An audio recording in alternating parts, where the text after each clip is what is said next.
这诈骗有影是抓袂了啊！根据调查呢，这几档国内少年人也有外籍移工牵涉诈骗的案件是愈来愈多啊。今仔日立法院司法甲法制委员会就邀请到中央部会来报告，看要安怎来改善这款的状况。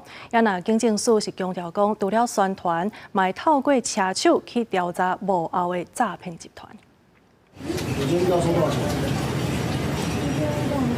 去年8月，台中警方抓到这个升专四的学生，和诈骗集团以高薪吸收做车手。根据内政部统计，2019年到2024年10月，有11191个12岁到18岁的少年人牵涉诈骗案件。以做车手提供人头口座占大宗。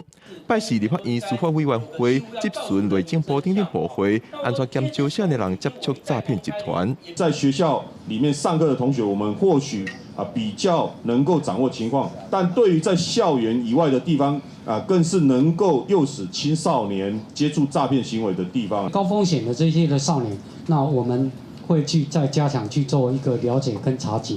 我所谓的高风险就是说失学啦、辍学啦这些中辍生也会特别去做了解。教唆者，我们会加强去做幕后集团的一个做这样的一个查缉。 警政署讲，2021年到去年，少年牵涉诈骗为300多人，提悬到700多人。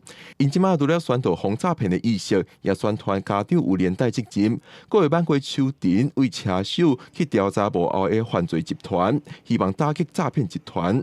除了未成年，根据内政部的统计，伊讲牵涉诈骗案件的人数也在增加。2022年到去年，为382人，增加到716人。 吃头路的，伊毋是来做生意，一个月基本薪资袂超过3万，那安尼伊一个月花入来有10万、15万、15万的伊的薪水的5倍安尼，咱就甲提出警示，然后交予警政单位。委员的意见呢，我们列管。 内政部分析，伊讲可能因为对台湾的法律较无熟悉，若拄着经济压力，就有可能互共缘牵去做诈骗。在野立委建议建立反向口座的警示机制。内政部讲会甲意见早登去建议，一个月提出初步的报告。记者郭林旭凯台北报道。